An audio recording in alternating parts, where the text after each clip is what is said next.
Olá pessoal, sejam bem-vindos a mais uma aula.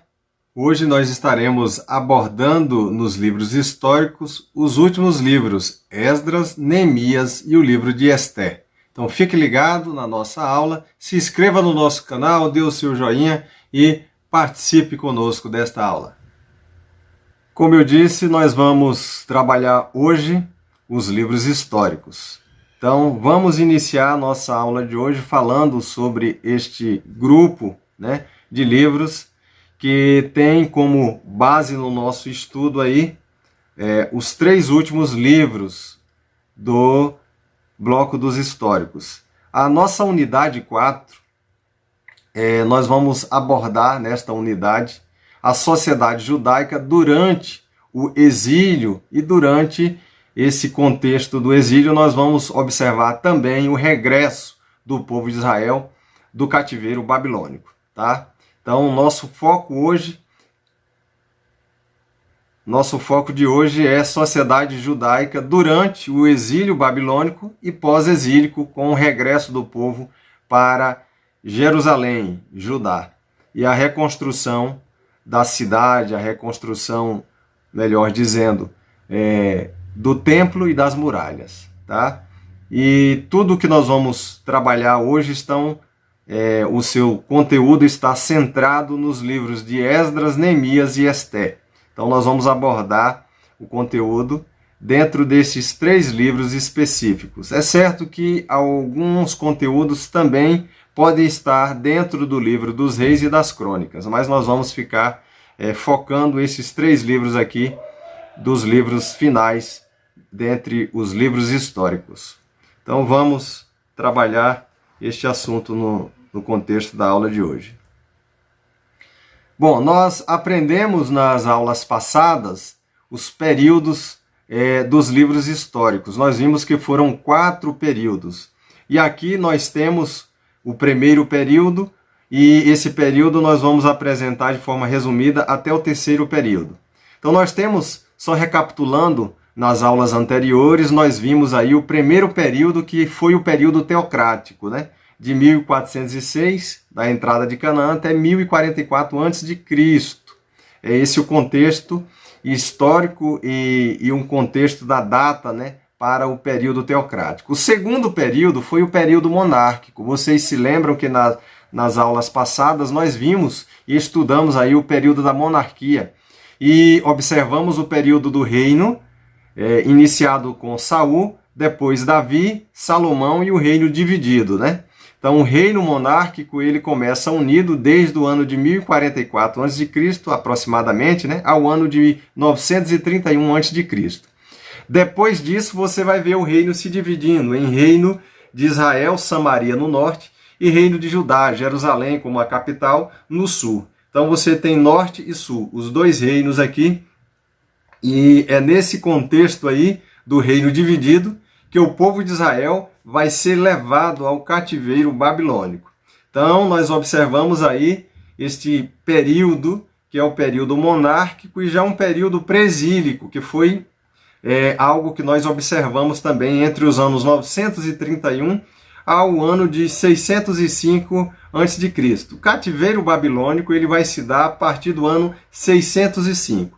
Então nós temos um pré-exílico e posteriormente nós vamos ter o contexto do período em que o povo de Israel foi levado para o cativeiro babilônico.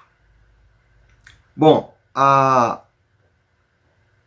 nossa aula vai ficar praticamente aqui dentro do 4º período, que é o período exílico e o período pós-exílico, quando o povo de Israel vai regressar para a cidade de Jerusalém, Judá, Jerusalém, no Reino do Sul. Então nós temos aí o 4º período. O 4º período nós vamos trabalhar dentro desse contexto aí a partir do ano 605. E a partir do primeiro momento aqui, da primeira leva do ano 605, nós vamos observar o povo de Israel sendo levado para o cativeiro babilônico, tá?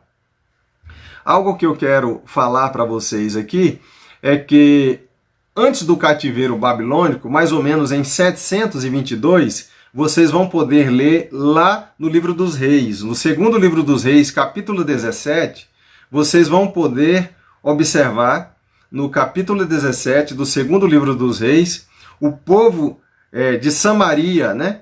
O povo de Samaria vai ser levado para o cativeiro, para a Síria. A Síria vai levar o povo de Samaria para um cativeiro. Só que no contexto do cativeiro samaritano, nós vamos observar que as 10 tribos que pertenciam ao Reino do Norte foram levados para o cativeiro na Síria, mas eles nunca regressaram. Eles não regressaram do cativeiro como o povo de Israel regressou, né? O povo de Judá, Jerusalém, melhor dizendo, regressou da Babilônia. Então Israel, Samaria foi levado para um cativeiro a partir de 722. Foram levados para o cativeiro em Samaria, para o cativeiro na Síria. Enquanto que o povo de Judá e Jerusalém só foram levados para o cativeiro anos depois, no cativeiro babilônico. Então a gente tem que observar o cativeiro do norte e o cativeiro do sul. Tá? Então o que nós vamos trabalhar no quarto período hoje é o exílio e pós-exílico do povo que foi levado no cativeiro babilônico, que são as 2 tribos que pertencem ao reino de Judá, Jerusalém. Então, como eu disse, nós temos 2 cativeiros, reino do norte, 10 tribos, e reino do sul, 2 tribos. O cativeiro que a Bíblia vai levar um tempo descrevendo nos livros de Esdras, Neemias e Esté é o cativeiro babilônico, tá? Então, aquele cativeiro de Samaria, lá 700 e pouco antes de Cristo, eles foram levados, mas não regressaram. A sentença foi maior para eles. Já o povo do Reino do Sul, Deus teve misericórdia, o povo regressou para Jerusalém, Judá, reconstruíram o templo, as muralhas, e ali a nação israelita se estabelece nesse contexto aí do período, né, pós-exílio, que o regresso do povo. Então vamos observar que o cativeiro babilônico começou lá por volta de 605, e isso se deu através do cumprimento, né, de uma profecia de Jeremias. Jeremias 29, 10 a 14, você vai ter uma profecia do profeta, isso já há anos, né, séculos antes, Jeremias já havia profetizado que o povo seria levado para um cativeiro de 70 anos. Mais ou menos aí uns 200 anos antes disso acontecer. E agora se cumpre. No ano 605 o povo começa a ser levado, na primeira leva para a Babilônia. Depois você tem a segunda, em 597 a.C. Aí vem a terceira, o povo é levado em 3 vezes para o cativeiro babilônico. Tá? Então entre os anos 605 a 586, você vai ter este povo sendo levado para o cativeiro babilônico.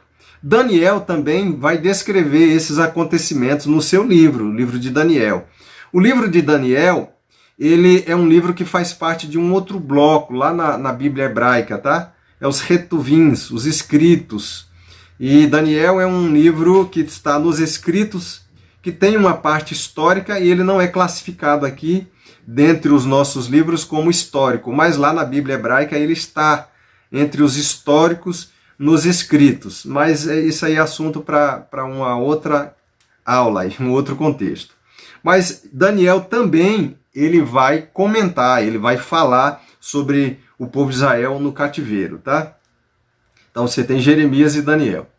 Então o povo é levado para o cativeiro, só para a gente se situar no contexto do cativeiro babilônico, e eles vão regressar do cativeiro babilônico. Então observe que no 7º século antes de Cristo e o 6º século, eles são levados, né? Do 7º para o 6º século, eles são levados para o cativeiro.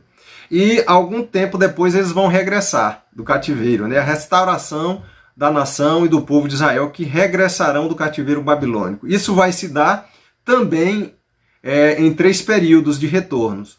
Quer dizer, esse retorno vai se dar. A primeira fase vai ser entre os anos de 538 a.C., através de Zorobabel, a gente vai ver isso daqui a pouco. E o segundo período vai ser aquele período de 457, que vai ser através de Esdras, tá? Que nós vamos ver aqui no livro de Esdras também. E o terceiro período, entre 444 a.C., se dá por Neemias. Depois do ano 400, aí 444 ao ano 400, vai começar o período de silêncio profético. Nós vamos ter Zacarias, nós vamos ter outros profetas que vão profetizar nesse contexto aí de Esdras e Neemias. Vocês vão observar nos livros dos profetas menores, mas aqui, a partir do ano 400, até a época do nascimento de Jesus, vai ser o contexto do período de silêncio profético. Vai se iniciar aquele período do silêncio profético. Eu acho que vocês se lembram que lá na primeira aula, no nosso contexto da primeira aula, nós falamos sobre os livros apócrifos. Por que eu coloquei ali alguns livros apócrifos, como Tobias, Judite, 1º e 2º Macabeus, 3º e 4º Macabeus, Eclesiástico? Você tem vários livros apócrifos que surgirão nesse contexto. É porque esses apócrifos eles vão surgir aqui no contexto do período do silêncio, de 400 anos de silêncio profético. Encerra um período profético e só vai surgir um novo profeta depois desse contexto dos livros apócrifos, das guerras dos Macabeus, e lá no século I, finalzinho do século I antes de Cristo e início do século I depois de Cristo, é que você vai ter ali o profeta João Batista, né? O Batista vai surgir como o último profeta do Antigo Testamento, que vai prenunciar a chegada do Messias, ou que vai anunciar a chegada do Messias. Porque ele é aquele profeta que está na fase de transição do Antigo para a Nova Aliança. E é aí que vai surgir o Messias, que ele vai batizar lá no Jordão. Eis o Cordeiro de Deus que tira o pecado do mundo. E ali começa já um novo período do Novo Testamento, da Nova Aliança, e se finda totalmente o período profético do Antigo Testamento. Então, só para os irmãos entenderem o contexto aí dos 400 anos de silêncio. Mas vamos retornar aqui ao período exílico e pós-exílio. Esdras é um livro que tem 10 capítulos, é um livro curto, diferente dos Reis, das Crônicas de Samuel, né? São livros maiores, de maior número de capítulos. Aqui nós temos apenas 10 capítulos no livro de Esdras, certo? A data, é importante a gente se situar nesse contexto, e a data em que o livro foi escrito, e também no contexto histórico em que ocorreu essa história, porque a data pode ser um pouco posterior ao evento, né? Aconteceu o evento, mas só foi escrito depois, algum tempo. Mas aqui nós vamos nos situar nesse contexto aqui da data. A data para o livro de Esdras é aproximadamente aí nesses anos 450 a 420. Alguns situam 430 a.C. Mas eu coloquei a data em aberto, entre 450 a 420. Nós não temos uma data específica. Alguns autores colocam 430, tá? Então vamos ficar com essa data aí de margem para a data do escrito do livro. Então você, como um pesquisador, você tem que ter uma data ali aproximada. Você pode até sugerir uma data, como alguns sugerem, 430. A autoria do livro ela é atribuída na literatura judaica ao próprio Esdras. Tá? Esdras é tido como o autor deste livro, que recebe o seu nome. E a esfera de ação. A ação, né, do livro. Quando ocorreu esses eventos aqui que estão registrados no livro de Esdras? Os eventos eles ocorreram aí no contexto, né, da volta da Babilônia, até o estabelecimento do povo de Israel, ali na região da Palestina, especificamente no contexto de Judá e Jerusalém, tá? Que é a capital, onde vai ser restaurada ali, porque havia sido destruída naquele contexto ali da leva para o cativeiro babilônico. Então você tem aí de 536 a 457 aproximadamente antes de Cristo, o conteúdo deste livro aí, tá? Da volta do povo da Babilônia. O conteúdo do livro de Esdras gira em torno do regresso sobre a liderança de Zorobabel, do capítulo 1 ao 6, e do capítulo 7 ao capítulo 10, você vai ter no segundo tópico aí o regresso sobre a liderança de Esdras. Falando do conteúdo, o regresso sobre a liderança de Zorobabel. Então, no primeiro tópico do conteúdo de Esdras, nós vamos falar sobre o regresso do povo sob a liderança de Zorobabel, capítulo 1 ao 6. No capítulo 1, você vai observar o quê? o reinado de Ciro. É no reinado de Ciro que vai se dar o regresso do povo de Israel.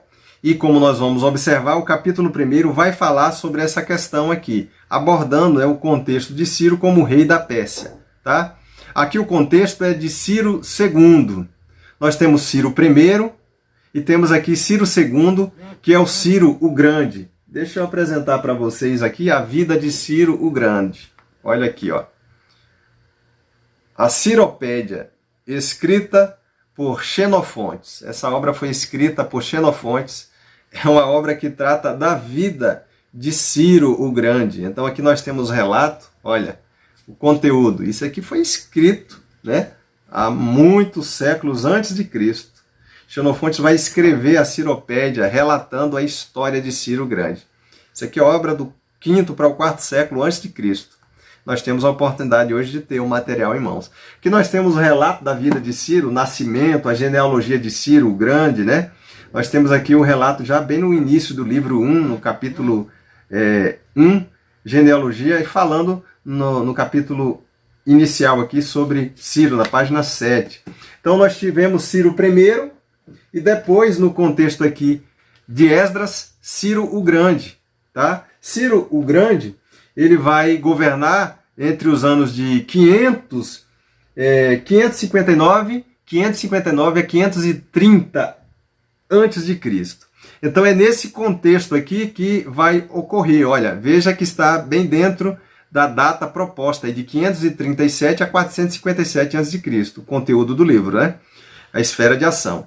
Então Ciro, ele é o governante da Pérsia, Ciro o Grande, e não Ciro I. Ciro o Grande é o governante da Pérsia, e nesse contexto dos reis da Pérsia que vai se dar o retorno, o regresso do povo para a região de Judá. O capítulo 2 ele vai trabalhar aí uma lista bem extensa acerca dos nomes daqueles que regressaram, né? Aqueles que regressaram para Judá. Então você vai ter uma lista bem detalhada aí sobre aqueles que regressaram, sacerdotes, levitas e o povo comum que acompanhou, né, nesta primeira leva aí com um regresso do povo para Judá através de Zorobabel. Do capítulo 3 para o capítulo 4, nós vamos ter o que no livro de Esdras? Nós vamos ter o povo iniciando, né, naquele contexto ali, a reconstrução do templo. Né? O povo vai chegar em Judá e alguns dias ali depois eles vão começar a reconstruir. Vai se dar a reconstrução do templo. Só que vai haver um embate entre eles e os samaritanos. Porque os samaritanos não se davam, né?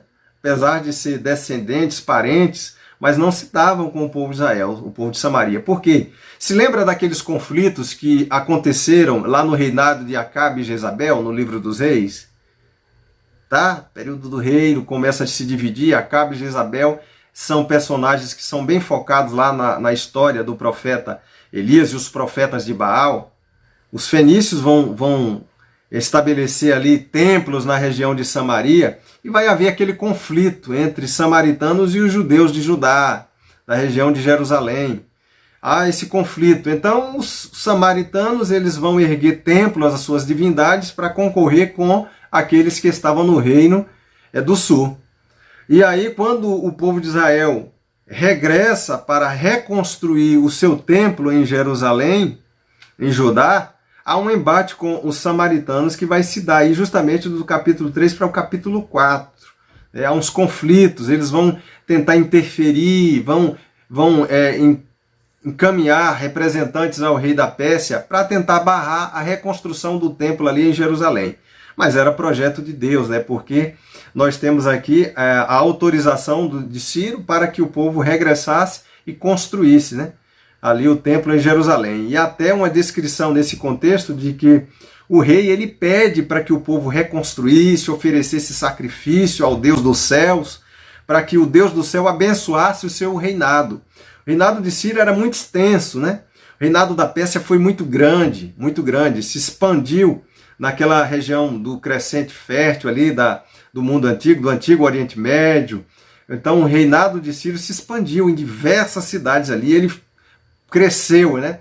Cresceu bastante, nós vamos observar no contexto posterior, nos livros de Esther e de Neemias, tá bom? Então você vê o regresso para a reconstrução aqui do templo de Jerusalém. E o povo vai reconstruir. Alguns choravam, alguns se alegravam por estar reconstruindo, quem sabe trazendo à memória os fatos ocorridos, né? Com a saída para o cativeiro e agora o regresso do cativeiro, e o povo agora começar a reconstruir e ver que aquele esplendor do templo de Salomão havia sido totalmente destruído, mas que agora eles estavam tendo a oportunidade de reconstruir, mesmo com alguns embates entre eles e os samaritanos. Tá? A partir do capítulo 5, capítulo 6, nós vamos observar, né, detalhes aí da construção, né, do templo, e do capítulo 6 aí em diante, nós vamos observar a consagração, né? O templo foi reerguido, não com aquela estrutura toda que se teve na época de Salomão, mas o templo está reerguido, né? E o povo vai consagrar, haverá uma festa, haverá uma dedicação ali, e o povo de Judá, de Jerusalém, vão consagrar aquele templo, né? E vai ser organizados ali os sacrifícios no altar para se desenvolver os trabalhos ali concernente ao ministério sacerdotal e o ministério dos levitas também nesse contexto aí. Então, do capítulo 1 ao capítulo 6, nós temos o regresso, a reconstrução ali do templo, e isso vai se dar através de Zorobabel, aí, como é apresentado para nós, como foi apresentado para nós. A partir do capítulo 7 até o capítulo 10, nós vamos ter o regresso do povo, como nós apresentamos lá no quarto período, no nosso slide. Nós vamos observar que esse regresso vai se dar também agora com Esdras, né? Esdras, capítulo 7 ao capítulo 10. Então, nós temos esta parte aí a ser observada, né? Na questão do regresso sobre a liderança de Esdras. Do capítulo 1 ao 6, você não tem a menção do nome Esdras. Esdras vai se apresentar somente aqui a partir do capítulo 7, né? Isso já é um outro contexto. Passado essas coisas, observe que algum tempo depois, né? No reinado de Artaxerxes, você já vai ter no reinado de Artaxerxes um outro regresso. O povo de Israel, de Judá e Jerusalém vão regressar na liderança, na direção de Esdras. Isso já não é mais no contexto de Ciro, o Grande, mas no contexto de Artaxerxes, o rei da Pérsia. E você vai observar que o povo vai regressar na liderança de Esdras. Esdras era um escriba, né? Um escriba que possivelmente nós vimos escreveu as crônicas, escreve esse livro também, que recebe o seu nome pela tradição, é atribuído a Esdras. E ele é da linhagem, né, dos sacerdotes, da linhagem de Arão. Então ele vai regressar também para Jerusalém, para Judá, né? Judá, Jerusalém. Então você vai ter o regresso dele aí. E no capítulo 8 você vai ter uma lista daqueles que voltaram da Babilônia juntamente com Esdras. Ele não solicitou acompanhantes do exército da Pérsia para fazer essa grande trajetória, porque Esdras depositou a sua confiança no Deus de Israel e de que no Deus de Judá e Jerusalém, porque esse Deus é um Deus poderoso para conduzir o seu povo. E é interessante observar que no contexto da Pérsia, do Império Persa, em que Esdras está, em que Zorobabel está, você tem o zoroastrismo, né? O zoroastrismo é uma religião que era oficial ali no Império Persa, e você vai ter ali Zoroastro como fundador dessa religião aí no século 7 para o 6º século antes de Cristo. Era uma religião que não era idólatra, que se adorava uma divindade espiritual, mas que não se tinha esse conceito de adoração a imagens de escultura. Nós vamos ver isso mais adiante, quando nós falarmos sobre o contexto de Esther. Então, era uma religião muito parecida em algumas questões com o judaísmo. Se acreditava em um juízo final, tinha um código de ética muito exemplar. Então era um povo que tinha uma religião, né, bem próxima da religião judaica. Então é interessante isso porque o pedido de Esdras e o pedido daqueles Neemias e dos demais que regressaram a Jerusalém para erguer um templo, a adoração a um Deus invisível, é muito semelhante ao conceito de Zoroastro ali na Pérsia, porque eles tinham uma concepção de um Deus invisível, que não era adorado através de imagens, como outros povos tinham, e era um povo mais eclético, de liberdade de culto, né? Na Pérsia, no reinado da Pérsia, nos seus contextos aí específicos, tanto de Ciro, Artaxerxes e assim por diante. Xerxes, nós vamos observar isso. Então o povo vai ter essa liberdade de regressar para erguer um templo e adorar. No contexto de Zorobabel e de Esdras, você vai observar o regresso e os representantes, né, dando essa carta branca e essa liberdade para o povo regressar e erguer o templo a essa divindade que eles adoravam, ao Deus de Israel, o Eterno, né, como é conhecido, o Eterno Deus de Israel, Hashem. Então, o capítulo 8, 9 e 10 vai mostrar para nós esse regresso através de Esdras. No final, o capítulo 10 vai apresentar uma lista de várias pessoas que voltaram, né, aos cuidados de Esdras. Então, capítulo 10 finda basicamente com esta lista dos que regressaram para Judá e Jerusalém, e nós temos aí um conteúdo básico, né, um resumo, uma síntese do livro de Esdras, que é abordado em 2 blocos, aí, do 1 ao 6, sobre um regresso para a região de Judá e Jerusalém, aos cuidados de Zorobabel, e também de Esdras, um segundo grupo está regressando, aí do capítulo 7 ao capítulo 10. Tá?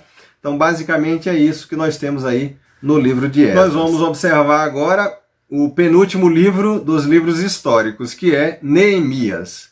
Neemias é um livro curto também, que tem apenas 13 capítulos, são 13 capítulos, e o livro de Neemias, ele vai ser escrito aí por volta do ano 430, 420. Alguns definem a data entre 420. Então eu deixo a data aí oscilando entre 430 a 420 a.C., tá? Com essa possibilidade de variação aí, dependendo do autor que você for ler. Então eu tenho aqui, por exemplo, uma série de autores, olha.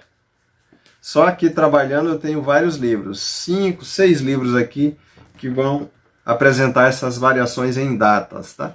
Então nós vamos ficar aí com essa data aproximada, entre os anos 430 a 420 a.C. A autoria do livro de Neemias. O livro é atribuído ao próprio Neemias, né? Neemias é um dos grandes líderes do povo de Israel. Nós vamos falar do conteúdo que está no seu livro aí também daqui a pouquinho, tá? Então nós temos aí a autoria sendo atribuída a Neemias. O livro que recebe o nome é atribuído a Neemias. A esfera de ação do livro, o conteúdo, né, os fatos que ocorreram, se dá da viagem de Neemias a Jerusalém até a restauração do templo, do culto no templo, né? Então você vai ter aí a viagem de Neemias a Jerusalém até a restauração do culto no templo. Então a esfera de ação é essa aí. Então você vai ter aí a data depois de 444 a.C. O conteúdo de Neemias é basicamente dividido aí em 3 tópicos. O primeiro, a reconstrução do muro de Jerusalém, os capítulos que vão aí do 1 ao 6. O segundo bloco aí do conteúdo do livro vai ter aí aproximadamente do capítulo 7 ao 13, né? Vai falar sobre o avivamento religioso e o culto em Judá, Jerusalém. E você vai ter aí do capítulo 13, no finalzinho do capítulo 13, aí, do versículo 4 ao 31, a correção dos abusos, né, que havia ali por parte de alguns ali naquele contexto. Então, nós vamos observar aí primeiro a reconstrução do muro, a reconstrução das muralhas ou do muro de Jerusalém, capítulo 1 ao 6. Em Esdras, nós observamos o quê? Nós observamos o templo, a reconstrução do templo. Então, lá em Esdras, nós observamos nos capítulos iniciais o povo reconstruindo aqueles embates com os samaritanos. E aqui nós vamos observar novamente a reconstrução das muralhas e alguns embates entre o povo, né? Vai haver alguma resistência também quando o povo vai estar reconstruindo, agora a partir da liderança de Neemias, as muralhas de Jerusalém. Então as muralhas vão ser reconstruídas, mas vai haver alguns embates ali e algumas barreiras para que o povo não reconstruíssem as muralhas da cidade. Então os eventos vão se dar aí de acordo com o capítulo 1, né? Neemias, ele vai dirigir uma oração a Deus aqui e observar como o seu povo, né, está sofrendo alguns embates lá e ele sente o desejo de regressar. E ele vai se apresentar diante do rei, naquele contexto ali, e ele estava na Pérsia. Suzã era uma fortaleza, era uma cidade de descanso, o rei ia para a cidade de Suzã justamente para ficar no período de inverno, né? Era uma cidade de estadia do rei. Suzã era uma das grandes cidades da Pérsia, Persépolis, Suzã e outras mais, eram cidades importantes. E ali em Suzã o rei estava. E você vai observar aqui Neemias, que vai estar nesse contexto aqui, né? Como copeiro do rei, ele vai se apresentar diante do rei, o rei vai observar ele abatido, e ele vai expor a necessidade de regressar, né? E o rei vai permitir o regresso dele para Judá, Jerusalém, e a reconstrução dos muros, das muralhas, naquele contexto em que Neemias se apresenta ao rei na Pérsia. Então ele vai ter a permissão, o rei vai permitir, aí o capítulo 2, nós vamos ter essa descrição da permissão do rei para ele regressar e reconstruir, reedificar as muralhas, e erguer as muralhas. O povo vai regressar a Jerusalém a partir do capítulo 3, eles vão regressar para Jerusalém e vão reconstruir as muralhas. As muralhas vão sendo reconstruídas etapa após etapa por grupos de pessoas que estarão incumbidos ali de edificar as muralhas que haviam sido destruídas, quando a região de Judá e Jerusalém foi destruída pelo rei da Babilônia, quando o povo foi levado para o cativeiro babilônico. E vai haver no capítulo 4 aqui um embate entre o povo de Samaria novamente, dizendo, será que vocês vão conseguir reconstruir tudo isso em um dia? Até zombando ali do povo de Judá, de Jerusalém, o pessoal do Reino do Norte, e houve alguma resistência também, solicitações, ou uma solicitação ao rei da Pérsia, mas uma comitiva, representantes de Judá e Jerusalém, solicitaram ao rei da Pérsia que pudesse ver nos registros históricos lá do rei, ou do reinado, que foi liberado, foi concedido o direito do povo erguer a cidade, que havia sido destruída pela Babilônia. Então, o rei, através dos seus representantes, localizou as informações na biblioteca lá na região de Babilônia e pôde constatar que o povo tinha essa autorização desde a época de Ciro o Grande para o regresso a Judá e Jerusalém, para a reconstrução da sua cidade, para a reconstrução do templo e das muralhas, porque Israel, sem a sua muralha, estava sujeita a novas invasões, Então, as cidades do mundo antigo tinham que ter uma muralha forte, edificada, para se proteger dos ataques dos inimigos. E assim, as muralhas de Jerusalém foi reerguida nesse contexto aqui de Neemias, que regressa da Pérsia, de Suzã especificamente, para a edificação das muralhas lá em Judá, Jerusalém. O povo vai festejar, vai festejar as muralhas sendo erguidas, e o povo vai comemorar essa vitória aí, porque porque para o povo de Jerusalém foi uma grande vitória, não somente a reconstrução do templo, mas também das muralhas, e o povo agora poderia, né, se organizar como uma nação que estava novamente na sua terra erguida e com autorização do Império Persa, porque mesmo sendo uma nação ali que ergueu-se do nada, reconstruiu o seu templo, a sua cidade, mas ela fazia parte ali no contexto do Império Persa, tá bom? Então, do capítulo 6 para o capítulo 7, nós vamos observar que vai ser o conteúdo do livro de Ester. O conteúdo do livro de Ester vai se dar entre os capítulos 6 e 7, tá bom? Fica atento aqui, é como se tivesse um espaço de tempo aqui, entre o capítulo 6 e 7. Então, nós temos aí, a partir do capítulo 7 do livro de Neemias, o avivamento religioso e o culto.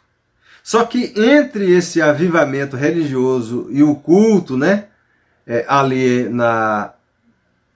naquele contexto, nós vamos ter os fatos que ocorrerão no livro de Ester.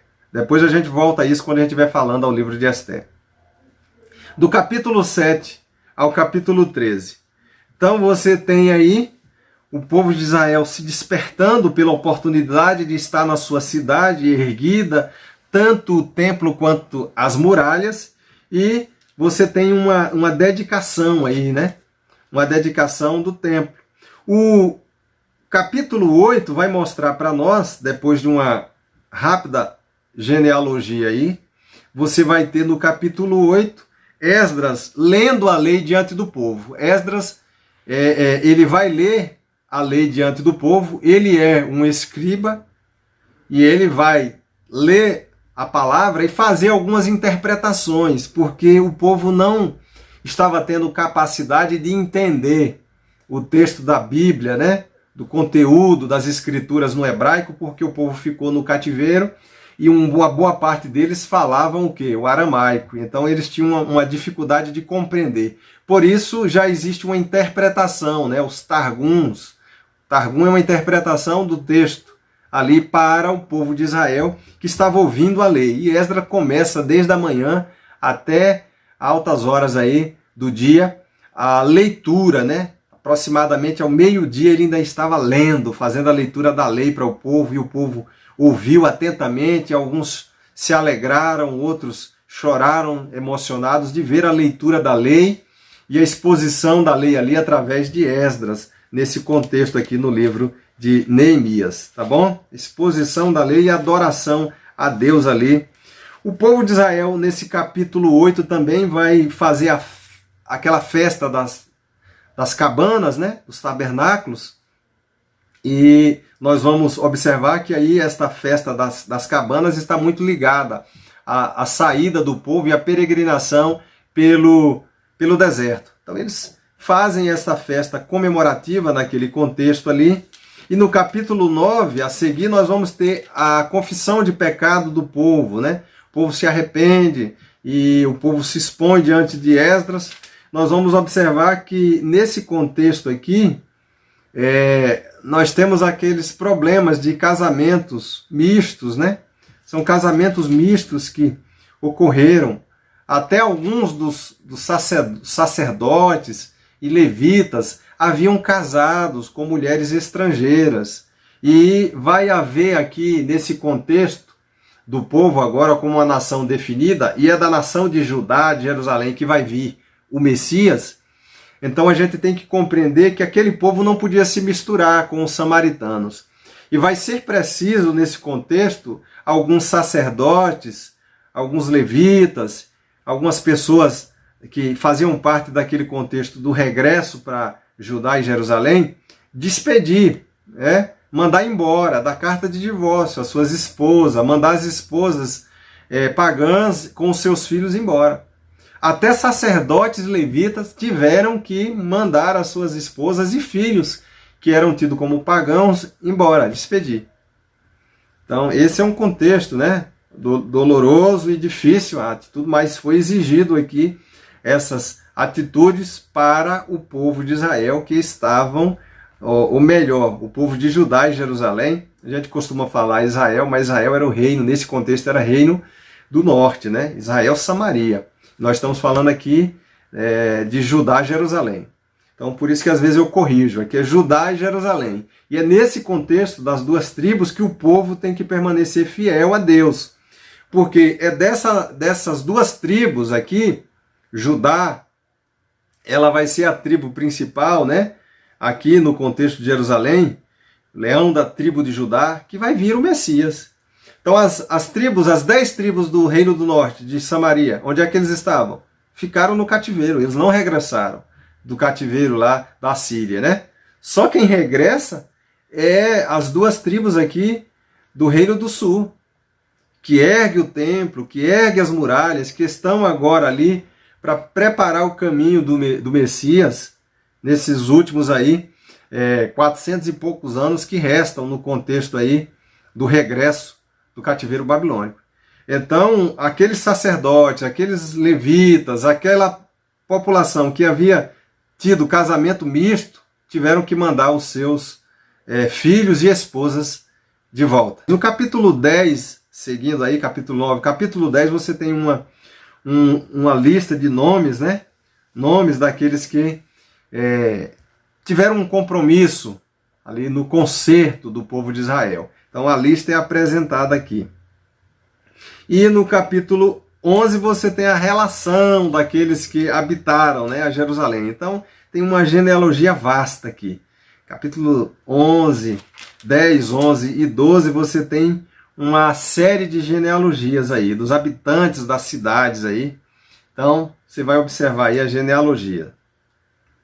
Aí no capítulo 12 você vai ter um fato aqui, festejo, que é a dedicação das muralhas. Assim como eles dedicaram o templo, no capítulo 12, a partir do versículo 27, você vai ter a dedicação. O povo vai festejar, se alegrar e vão comemorar ali como se fosse uma inauguração, né, das muralhas da cidade, porque a cidade está protegida, né? Do versículo 4 do capítulo 13 até o versículo 31, você vai observar algumas correções dos abusos que havia, né, entre a nação do povo de Israel.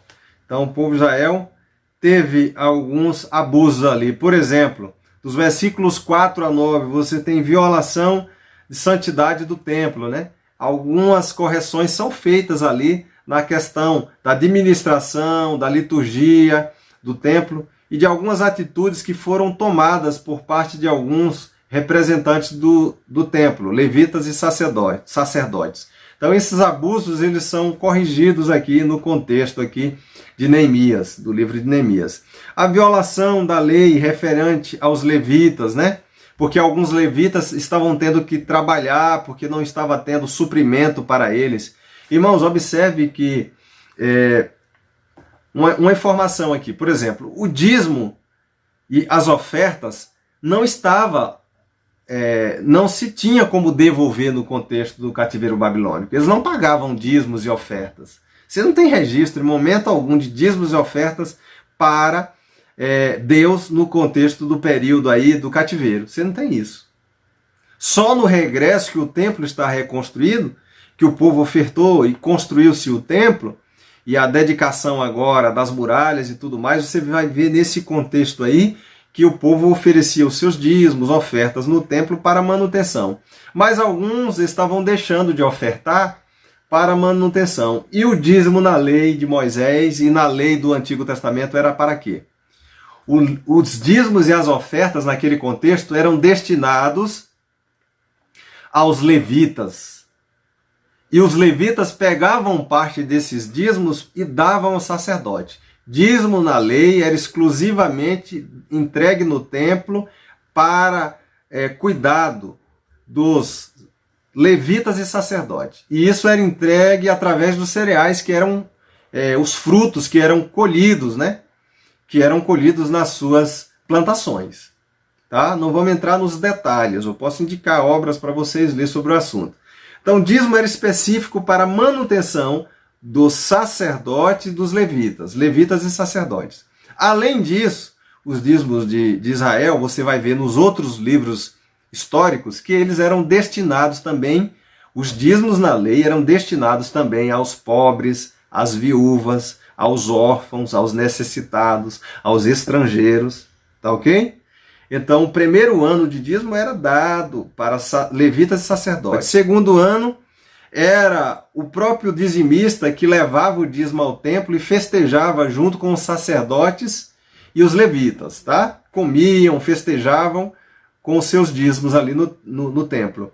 E no terceiro ano, recapitulando aqui, corrigindo, no terceiro ano é que o dízimo era destinado aos pobres, às viúvas, órfãos, estrangeiros. Então, observe que tinha um período a cada 3 anos, né, que era entregue os seus dízimos aí. Primeiro, segundo e terceiro ano, os dízimos eram entregues com uma finalidade no templo. E no contexto aqui, nós vamos observar que era o contexto do primeiro ano, em que os levitas já ficaram sem manutenção no templo. Então, observem que essas correções no capítulo 13, aí, a partir do versículo 10 e 14, é que o povo deveria contribuir para que não houvesse a necessidade dos levitas ter que voltar a trabalhar, mas sim estar servindo ali no templo. Outra correção dos abusos aqui está ligada à violação do descanso no sábado, né? Então observe que nem sempre o povo de Israel guardou o sábado. Então aqui havia uma violação pelo povo, o próprio povo estava violando a guarda do sábado. E aí Esdras, Neemias, eles vão corrigir essas violações dentre os versículos 15 a 22 aí do capítulo 13. E por último, a violação da lei, né, da separação. Então alguns violaram, eu já falei sobre isso, houve a violação por parte de alguns da separação do povo. Por quê? Porque o povo tinha que se manter fiel a Deus e o povo de Israel não podia se misturar com outras nações para não trazer, né, alguns problemas para a própria nação de Judá e Jerusalém ali, que era o representante de Deus, de onde viria o Messias de Israel. Tá bom? Então, só para a gente compreender aí, o livro termina falando sobre essas questões e as correções de alguns abusos que estavam tendo por parte do povo. Isso é feito através da liderança. E aí nós temos aí os líderes, e aí Esdras e Neemias como representantes e orientadores da nação do povo de Israel, que tinham seus sacerdotes levitas que estavam servindo ali no templo de Jerusalém. Então nós findamos aqui o livro de Neemias, né? Neemias é o segundo livro deste bloco de livros históricos aí, que nós estamos estudando. Esdras, Neemias e Ester. Agora vamos resumir o livro de Ester. Ester é o último livro dos 12 livros históricos que nós estudamos. Então nós temos Esdras, Neemias e Ester, que é o período exílico e regresso. Ester está também nesse contexto do regresso.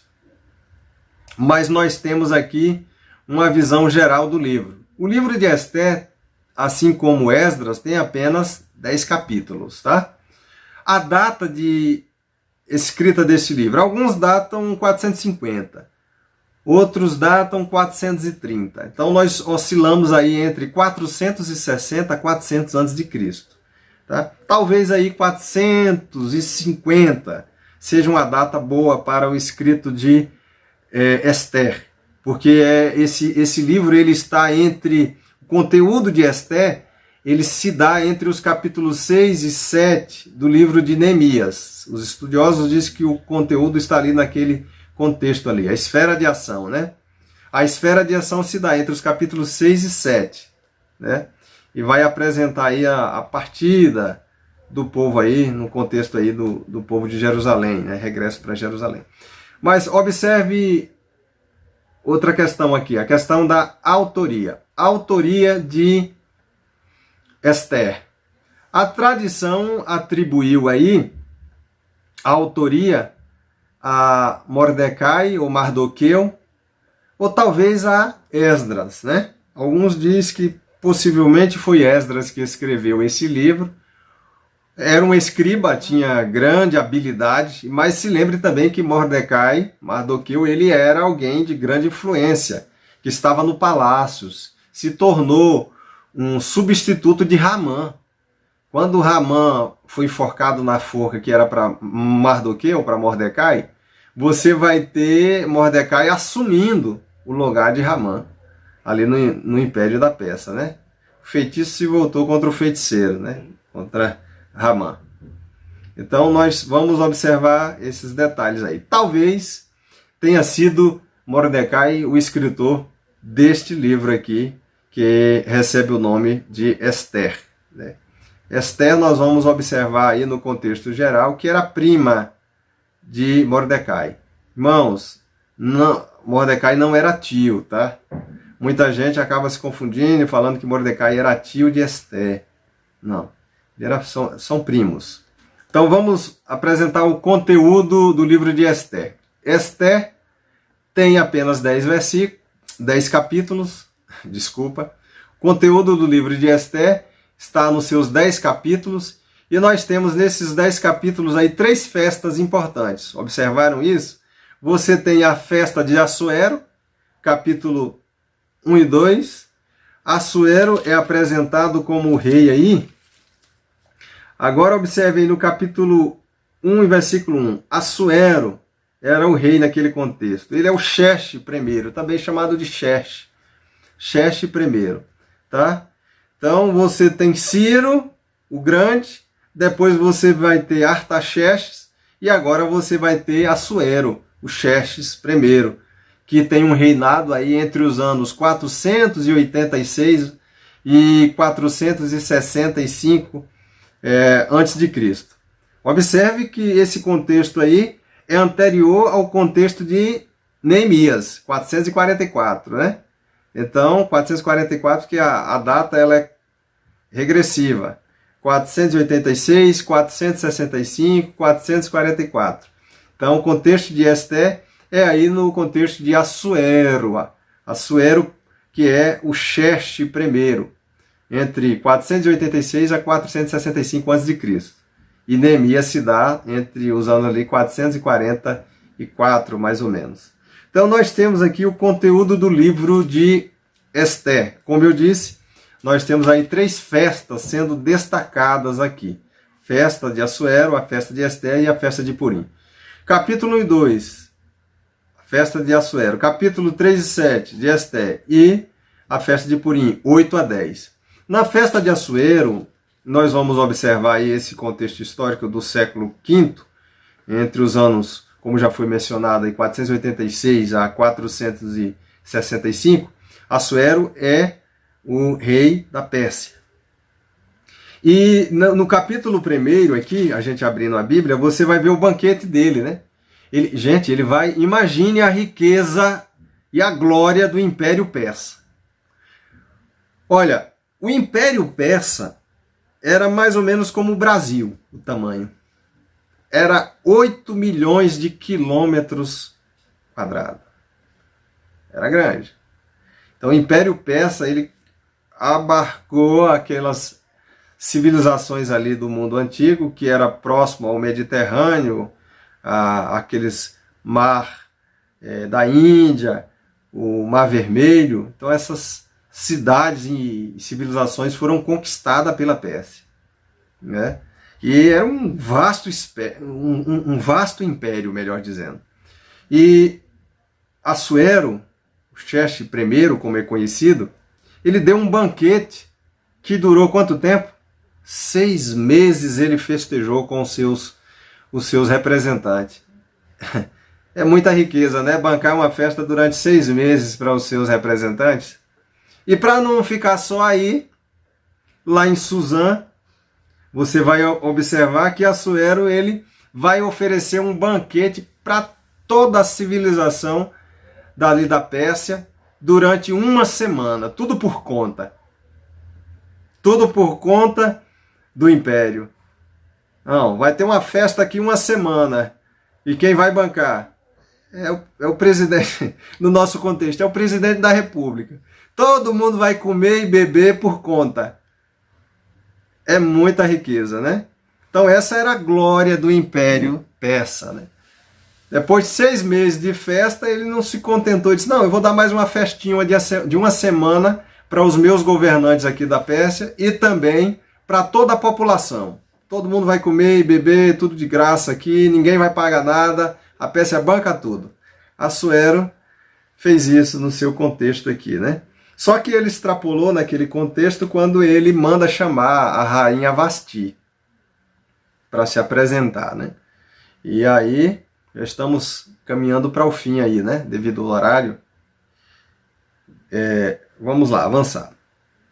Então ele oferece esse banquete de uma semana com seus governantes ali principais, e a rainha Vasti ele manda chamar até a sua presença, depois de ter bebido muito, está muito alegre, já embriagado ali, ele quer apresentar a beleza da sua rainha para a população, e não poderia ser apresentada a rainha naquele contexto, né?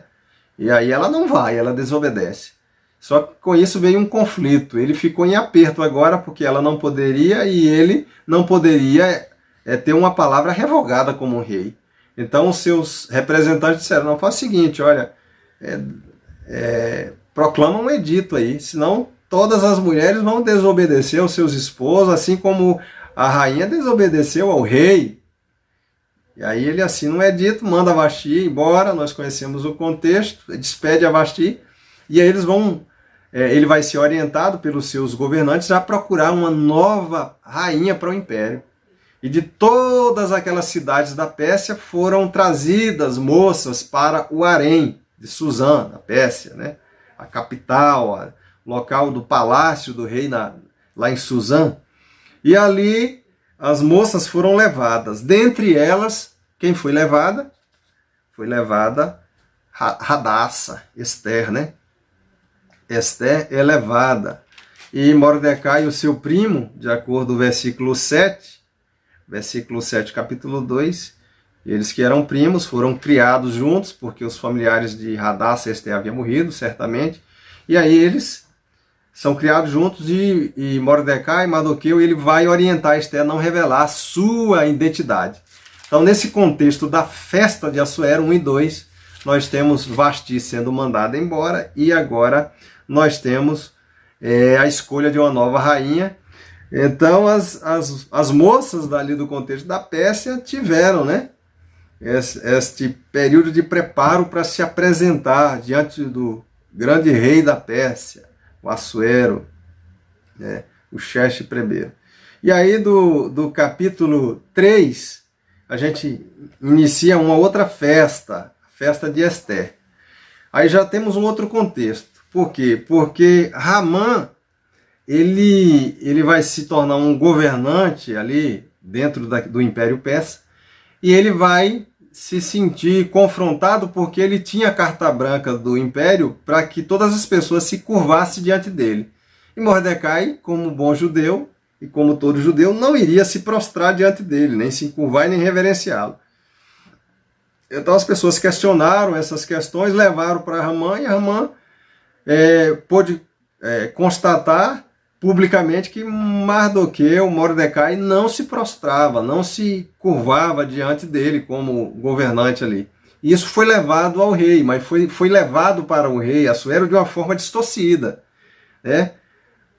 Ramã vai dizer, olha, rei, existe um povinho aí na Pérsia, que em todas as cidades, que não se dobram às leis do Senhor, não se curvam às orientações da Pérsia, tal.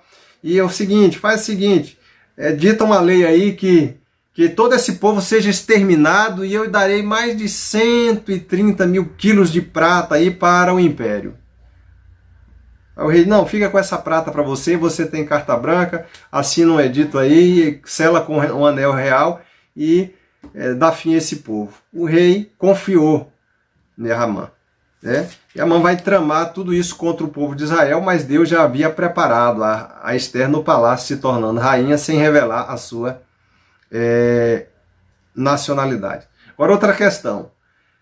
Nós não vamos ter tempo para discutir. O livro de Esther é um dos livros do Antigo Testamento que não menciona o Deus invisível, né? Não tem um nome dele. Você não tem uma vez sequer o nome de Deus citado literalmente aqui no livro de Esther, tá? nem Deus, nem Senhor, nem o tetragrama ele aparece aqui, nenhum título de Deus, nenhum nome próprio aparece no livro de Esther. Tá?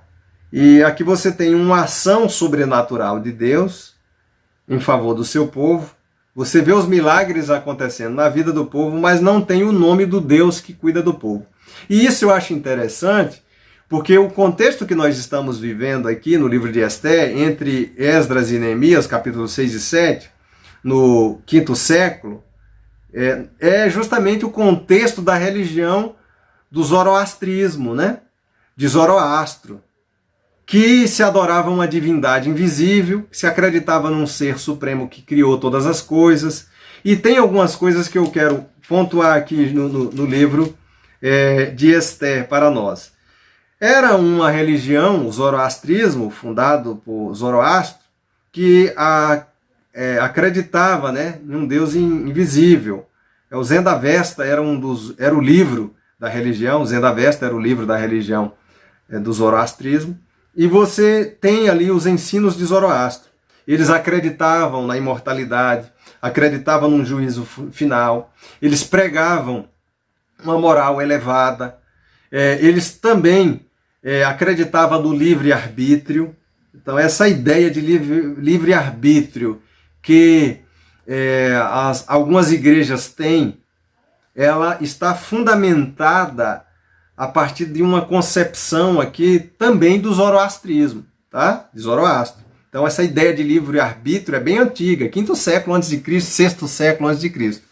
Assim como a concepção de um pensamento de predestinação também vai ser bem antiga, né? Essa concepção aí, mais de uma predestinação, também é uma concepção antiga, a do 3º século também. Os estoicos tinham essa concepção. Calvino ele vai ter uma concepção baseada aí, talvez, nos ensinos dos estoicos, mas nós não vamos falar aqui nessa questão. Só enfatizando aqui os pontos principais do zoroastrismo, tá? No contexto ali da Pérsia.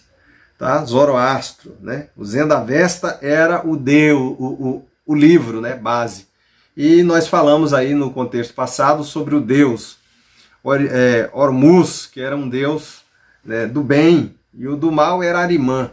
Né? Nós falamos nas aulas passadas sobre essa questão aí da religião na Pérsia. E aí é interessante que o livro de Esther não tem o nome da divindade, nenhum nome é citado, mas se vê a ação sobrenatural de um Deus invisível que cuida do seu povo. Então é proposital, talvez Mordecai ou Esdras não citaram o nome literalmente aqui. Eu não vou ter tempo de apresentar aqui no capítulo 2, a gente chama de acróstico. No texto hebraico, a gente tem um acróstico no capítulo 2 e em outros capítulos que aparece para nós o nome de Deus. Mas essa é uma questão mais complexa. Quando a gente lê o texto hebraico, tem uma estrutura no hebraico feita em forma de acróstico, e ali a gente tem 4 palavras dentro do capítulo, no versículo. Então você tem Yod, Re, Vav, Re. As 4 palavras no hebraico não formam o nome de Deus, mas formam uma frase em acróstico. E nesta frase você tem Yod, Re, Vav, Re.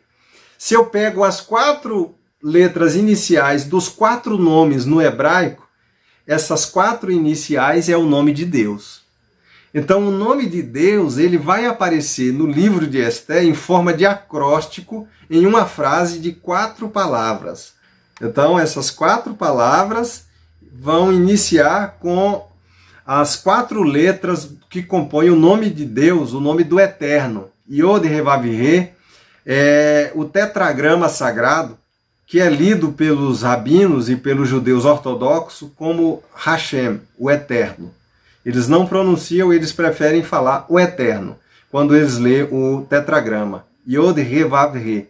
Bom, além disso, do capítulo 3, como eu disse, vai falar sobre a festa de Esther, do 3 a 7. As perseguições de Amã, a Mardoqueu, a chegar aquele momento em que se foi dado um decreto de que o povo de de Israel, né, de Jerusalém, que estava na Pérsia, seriam mortos na data prevista por Ramã. Só que a notícia chegou através de Mardoqueu a Ester, a rainha.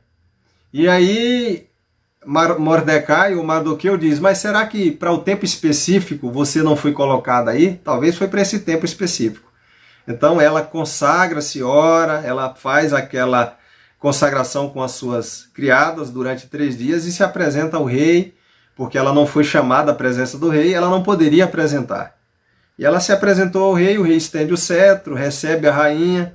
Você vai ter muitos detalhes sobre essa questão no livro de Joséfo, tá? Quem tiver Flávio Joséfo, História dos Hebreus, se procure o livro de Ester e você vai encontrar muitos detalhes. Ele vai dizer como ela se vestiu, como ela se trajou com um vestido muito longo, apresentou-se à presença do rei, e o rei estendeu o cetro. E ali ela solicita ao rei um banquete para ele e para Ramã. E naqueles encontros, no final do encontro, o rei acabou autorizando o pedido de Ester, que era direito da vida dela e do seu povo. Que o rei havia assinado um edito que o seu povo deveria morrer, né, de acordo com a data marcada por Ramã. Então o rei entra em conflito naquele momento, porque ele não sabia quem era esse povo e era o povo judeu. E aí ele vai dizer, Ester vai dizer: olha, eu sou uma mulher judia, o meu povo vai morrer. Se eu fosse vendida como rainha, vendida como escrava, eu aceitaria. Mas a morte sendo autorizada através de Ramã, por um edito real, e então o rei se enfureceu muito. Nós sabemos o desfecho da história, que Ramã ele foi condenado à forca que estava preparado na praça para Mardoqueu. E posteriormente Mardoqueu, Mordecai, vai se tornar governante no lugar de Ramã, né? Nesse contexto aí do capítulo 7. Então tem esse banquete de Ester, que é um banquete de solicitação por livramento, e o rei acata e o livramento foi concedido. Já a partir do capítulo 8, deu liberdade a Mordecai e a Mardoqueu para fazer um edito, assinar com o anel real também, dando o direito do povo de Israel revidar. E eles conflitaram ali, eles guerrearam contra aqueles que iriam se levantar naquela data marcada por Ramã. Ramã já estava morto, né? Mas o edito do rei estava proclamado, e o povo de Israel pôde guerrear. E só em Suzã o povo de Israel matou 500 pessoas naquele dia, né, do edito. E aí nós vamos observar no final do capítulo 7 essas informações aí. O capítulo 8 ao capítulo 10 vai falar da comemoração do povo de Israel, a festa de Purim, né?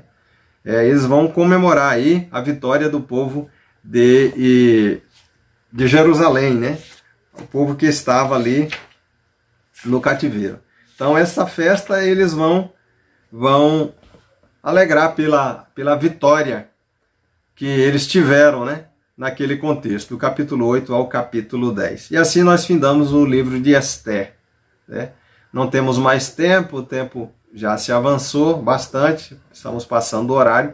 Nós temos aí os 3 últimos livros, uma síntese sobre cada um deles. Vimos em Ester a festa de Assuero, de Ester de Purim, 3 festas aí.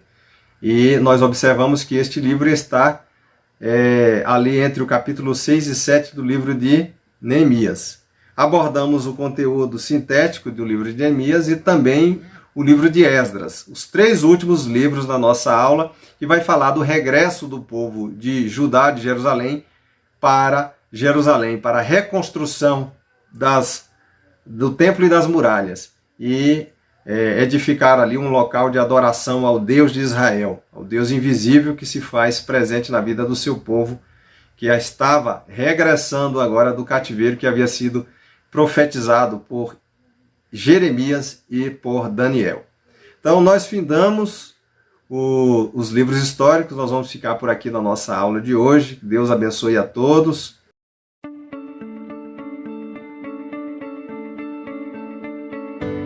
너는 내 삶에 다시 뜬 햇빛